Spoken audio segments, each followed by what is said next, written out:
हमारे इस वीडियो के साथ आप सभी का स्वागत है भारत का सबसे लंबा समुद्री पुल पर, जिसकी लंबाई लगभग 21 किलोमीटर है। यहाँ से समुद्री नज़ारे, खूबसूरत 6 लेन सड़कें और गगनचुंबी इमारतों को देखकर आप अलग दुनिया में जाते हुए महसूस करेंगे। अरब सागर के किनारे पर स्थित यह शानदार स्मारक 1911 ईस्वी में किंग जॉर्ज प्रथम और क्वीन मेरी के भारत आगमन की याद में बनवाया गया था। परंतु यह स्मारक ब्रिटिश शासन के अंत का भी प्रतीक है, क्योंकि अंतिम ब्रिटिश जहाज 1947 ईस्वी में यहीं से रवाना हुआ और इसके सामने ही है शानदार, भव्य और गौरवशाली होटल ताज।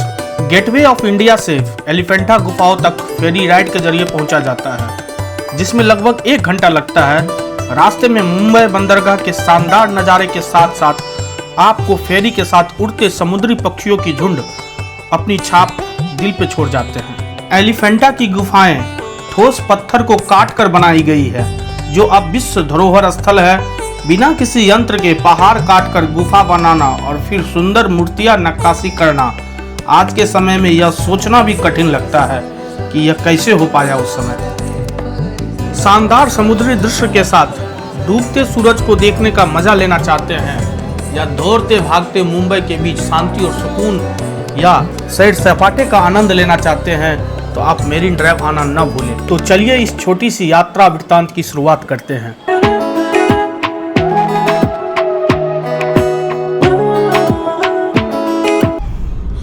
हम लोग जा रहे हैं एलिफेंटा कैव्स। रास्ते में हम लोग अटल सेतु से जाएंगे। हालांकि इसके लिए मुझे ज्यादा टोल देना होगा, परंतु ये वर्थ गोइंग है, क्योंकि समुद्री नज़ारे, खूबसूरत 6 लेन सड़कें और सामने की गगनचुंबी इमारतें काफी सेटिस्फाइंग लगेगी। यह पुल 21 किलोमीटर लंबा है, जो कि सबसे लंबा समुद्री पुल है। इस सेतु का इस्तेमाल करने से मेरा 2 घंटे का सफर 20 मिनट का हो जाएगा। हालांकि मेरे पास समय है, परंतु मैं घूमने आया हूँ, इसलिए इसका अनुभव लेना जरूरी है।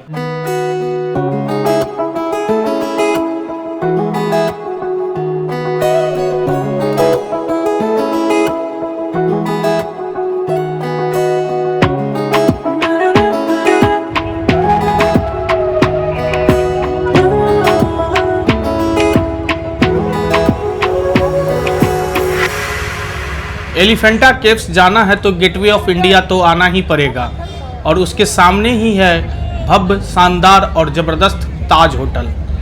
गेटवे ऑफ इंडिया को भारत में ब्रिटिश सरकार के आने, उसके स्थापना, साथ ही उसके जाने का भी प्रतीक माना जाता है। यूँ कहें कि अंग्रेज जिस गेट से भारत में प्रवेश किए, उसी गेट से 1947 में अपने अंतिम जहाज से निकल भी गए। गेटवे ऑफ इंडिया से एलिफेंटा केव के लिए फेरी सुविधा उपलब्ध है, जिसमें जाने के किराए के साथ आने का किराया मुफ्त है। फेरी खुलते ही मुंबई के बंदरगाह के शानदार नज़ारे और यहाँ के गगनचुंबी इमारतों के नज़ारों के साथ समुद्री पक्षियों का झुंड भी आपके साथ हो चलेंगे। परंतु आपको इनके पार्टी का भी ध्यान रखते हुए कुछ खाने का सामान ले लेना चाहिए, क्योंकि असली यादें यही बनाएंगे और आप इनका फोटो वीडियो लेने से चूकेंगे नहीं।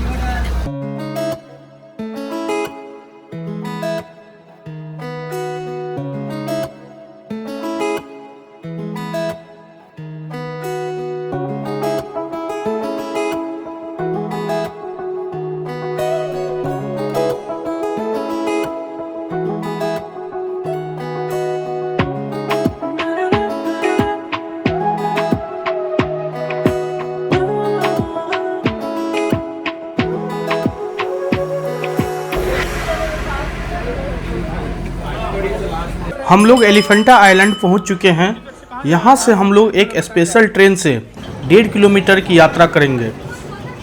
आप चाहें तो पैदल भी यात्रा कर सकते हैं, लेकिन हमारे विचार से जब भी आप कहीं घूमने जाएं और इस तरह का चीज़ें मिले तो उसका आनंद उठाना ना भूलें।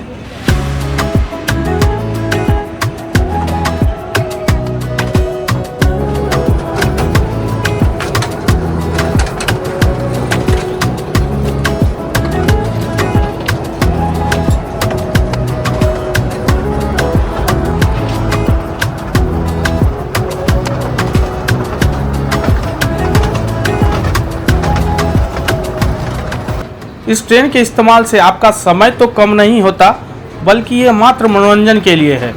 यही है इस ट्रेन का विशाल इंजन जो इसको 1.5 किलोमीटर तक खींच के लाता है। इसमें आने के साथ जाने का किराया भी सम्मिलित होता है और हम लोगों को आप कुछ दूर पैदल चलना है, लेकिन रास्ते के दोनों तरफ काफ़ी अच्छी अच्छी दुकानें हैं जो आपके रुचि को बनाए रखती है और आपको बोर नहीं होने देती।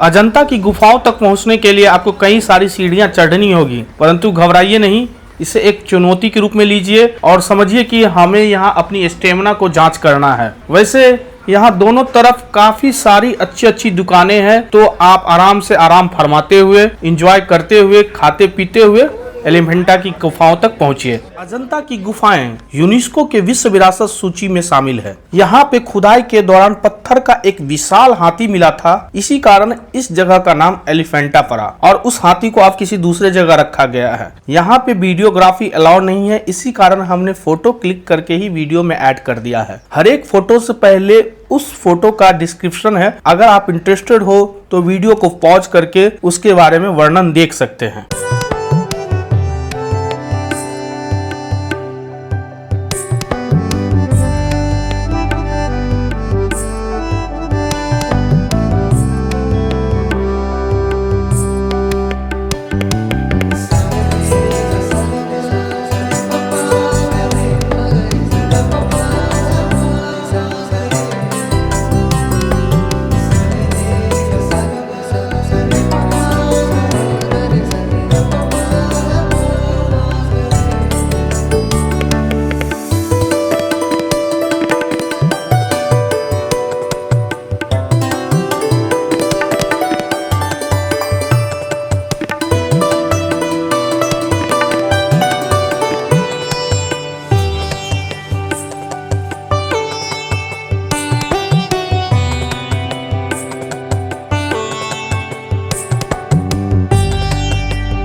अजंता की गुफाएं ठोस पत्थर को काट कर बनाई गई है।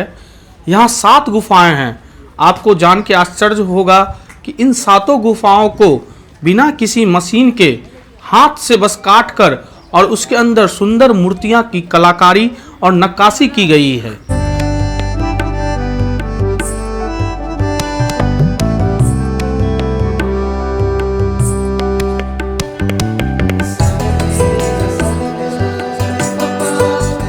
अजंता की गुफाओं की यात्रा आपको विदाई में खूब सारी खूबसूरत यादें, आश्चर्य और कौतूहल देगी। हम लोग लौट रहे हैं उसी चुक चुक एक्सप्रेस से।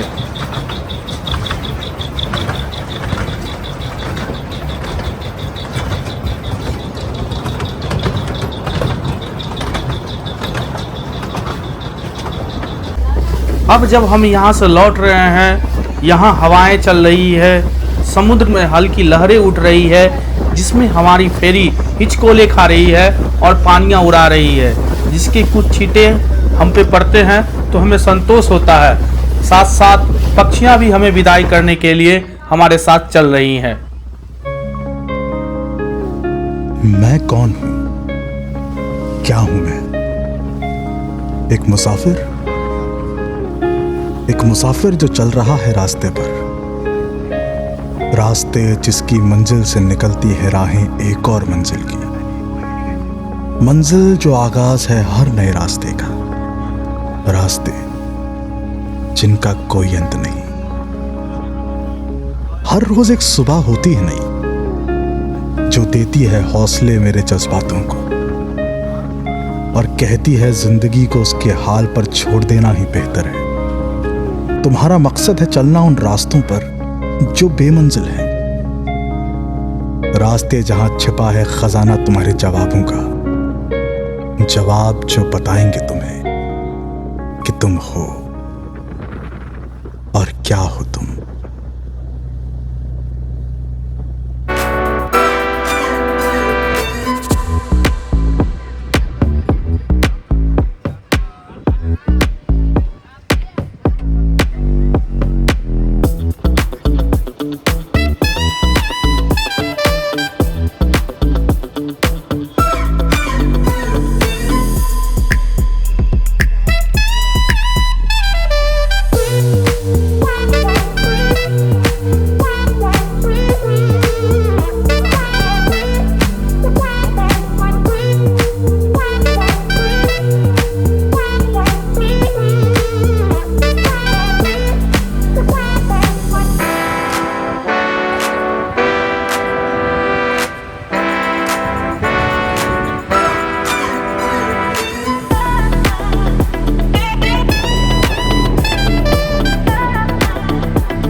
गेटवे ऑफ इंडिया से कुछ ही दूरी पर स्थित है मेरीन ड्राइव।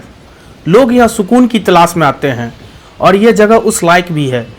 इसके एक तरफ ऊंची ऊंची इमारतें, व्यस्त सड़कों पर हॉर्न बजाती गाड़ियाँ हैं, तो दूसरी तरफ शांत समुद्र और उससे होकर आने वाली हवाओं का शोर है। आपको यहाँ काफ़ी अच्छा लगेगा और सूर्यास्त के समय का नज़ारा तो कुछ अलग ही होता है यहाँ का। तो चलिए हम इस पल को भी खूब एंजॉय करते हैं। एक रोज यूं ही ख्याल आया, आज समंदर से मुलाकात की जाए।